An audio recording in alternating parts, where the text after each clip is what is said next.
Irish Fairy Tales. Chapter 46.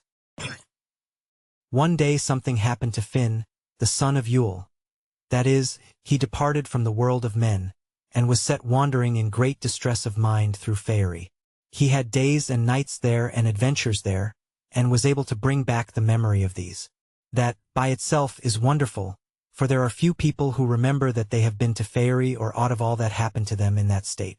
In truth, we do not go to Faerie, we become Faerie, and in the beating of a pulse we may live for a year or 1,000 years. But when we return, the memory is quickly clouded, and we seem to have had a dream or seen a vision, although we have verily been in Faerie. It was wonderful, then, that Finn should have remembered all that happened to him in that wide-spun moment, but in this tale there is yet more to marvel at. For not only did Finn go to Faerie, but the great army which he had marshalled to Ben-Adair, the Hill of Hoth, were translated also, and neither he nor they were aware that they had departed from the world until they came back to it.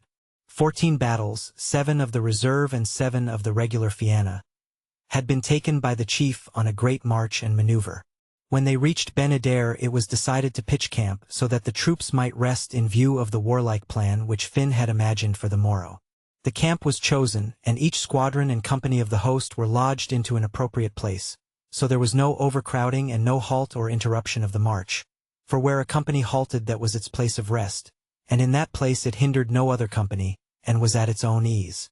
When this was accomplished, the leaders of battalions gathered on a level, grassy plateau overlooking the sea, where a consultation began as to the next day's maneuvers, and during this discussion they looked often on the wide water that lay wrinkling and twinkling below them.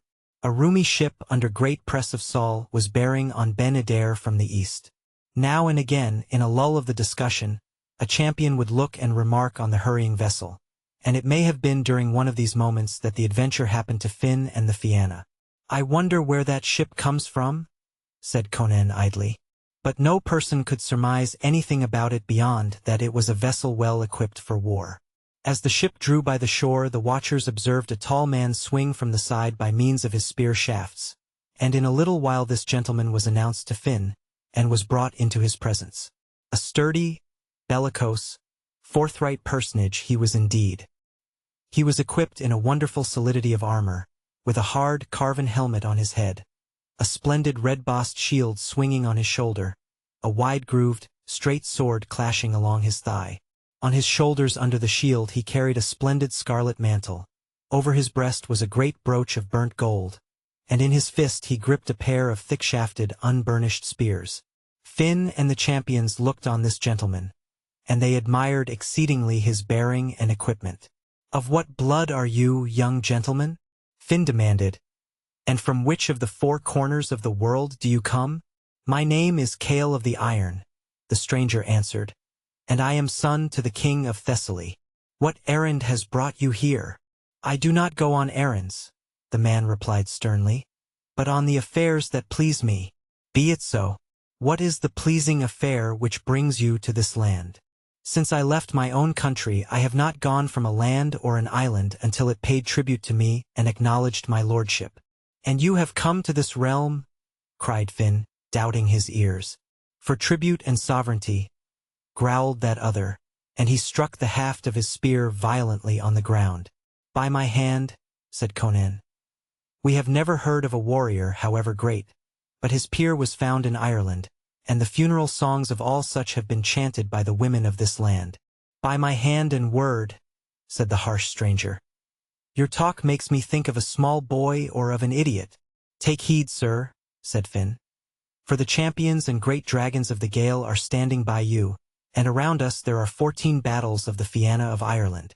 If all the Fianna who have died in the last 7 years were added to all that are now here," the stranger asserted, "I would treat all of these and those grievously, and would curtail their limbs and their lives."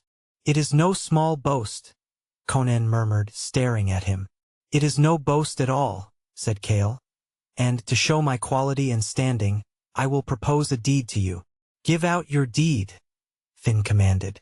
"Thus," said Cale with cold savagery, "if you can find a man among your 14 battalions who can outrun or outwrestle or outfight me, I will take myself off to my own country, and will trouble you no more."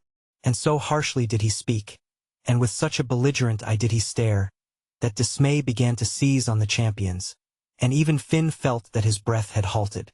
"It is spoken like a hero," he admitted after a moment.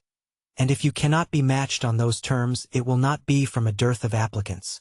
In running alone, Finn continued thoughtfully, "We have a notable champion, Keltmac Ronaen. This son of Ronaen will not long be notable," the stranger asserted. "He can outstrip the red deer," said Conan. "He can outrun the wind," cried Finn. "He will not be asked to outrun the red deer or the wind," the stranger sneered. "He will be asked to outrun me," he thundered. "Produce this runner, and we shall discover if he keeps as great heart in his feet as he has made you think." "He is not with us," Conan lamented. "These notable warriors are never with us when the call is made," said the grim stranger. "By my hand," cried Finn. "He shall be here in no great time, for I will fetch him myself." "Be it so," said Cale. "And during my absence," Finn continued, "I leave this as a compact, that you make friends with the Fianna here present, and that you observe all the conditions and ceremonies of friendship." Cale agreed to that. "I will not hurt any of these people until you return," he said. Finn then set out towards Terra of the Kings, for he thought Keltmac Roman would surely be there. "And if he is not there," said the champion to himself, "then I shall find him at Seshkoran of the Fianna."